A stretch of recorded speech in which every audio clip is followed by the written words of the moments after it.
do STF da última quinta-feira. O título é O Opróbrio de um Tribunal. Vamos ver no dicionário o que significa a palavra. Na semana passada, o STF finalmente apreciou sobre a incompetência da 13ª Vara da Justiça Federal de Curitiba para julgar os casos que envolvem o ex-presidente Lula.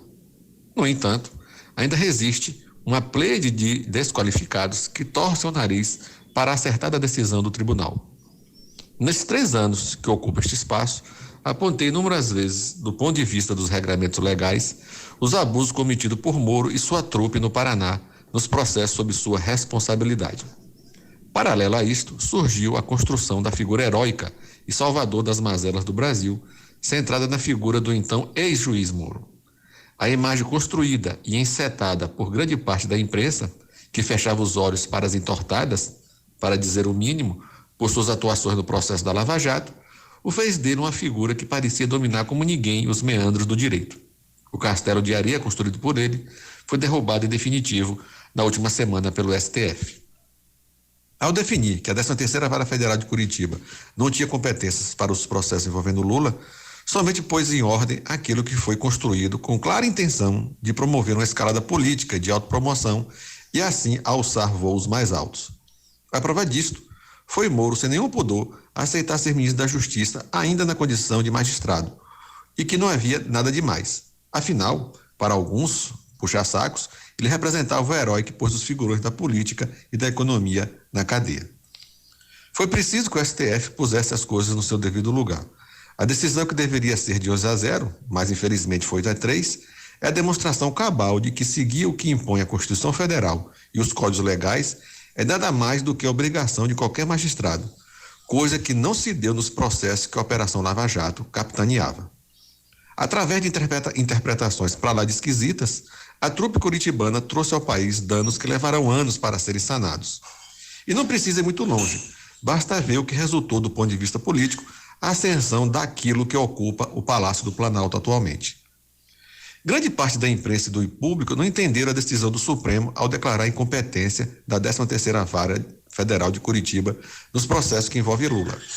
O que ficou definido foi que estes mesmos processos não deveriam ocorrer no Paraná.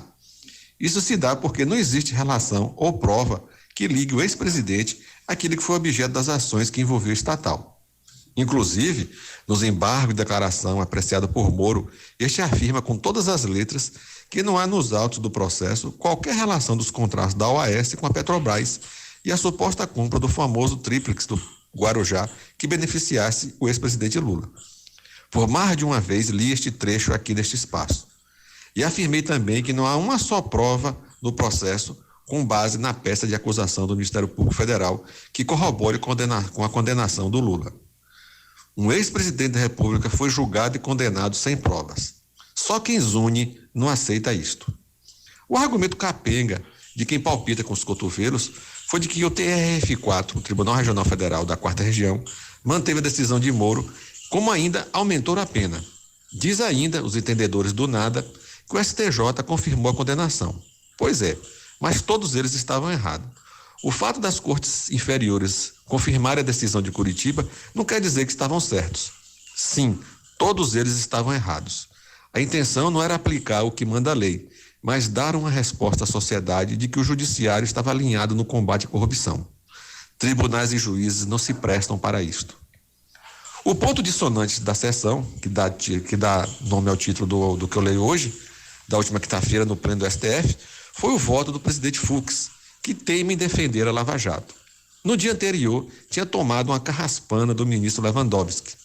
Disse este ministro que a atribuição dos tribunais não é combater a corrupção, mas julgar conforme o que a lei determina, competindo ao STF dar a palavra final sobre a Constituição Federal.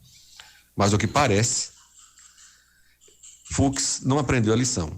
Deu um voto contrário à incompetência da 13ª Vara Federal de Curitiba com argumento capenga e sem nenhum amparo jurídico.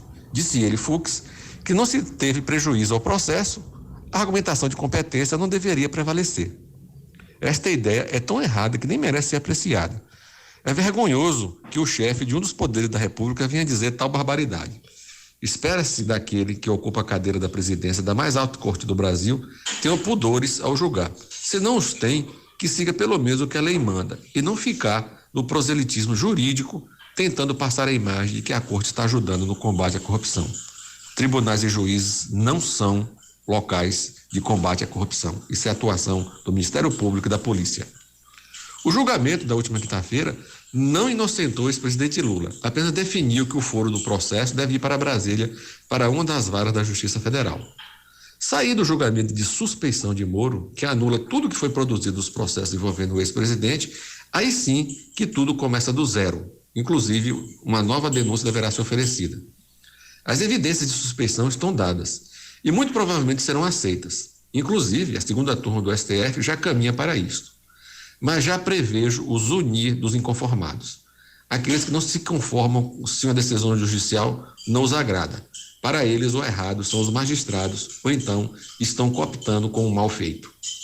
Eles não leem os processos, não conhecem as leis e só escutam o promotor de justiça ou juiz amigo, geralmente aquele que comunga com a sua visão de mundo, e não com as leis para emitir a opinião daquilo que não sabe. Goste ou não, a justiça foi feita. Se o ex-presidente é inocente ou não, não compete a mim definir. Para tanto, tem o judiciário. Assim, amigos, a decisão de quinta-feira não inocenta, mas vai ser julgada a suspeição. Muito provavelmente já vai ser aceita, e aí começa tudo do zero. O processo começa como se não tivesse existido em Brasília. É assim que as coisas correm. Então, a Lava Jato trouxe mais prejuízos do que vantagens ao país. Só não enxerga quem não quer. Ou então fica zunindo a torta direita de que a Lava Jato fez tudo certo. Um bom dia a todos e até quarta-feira. Contraponto. O direito ao seu alcance.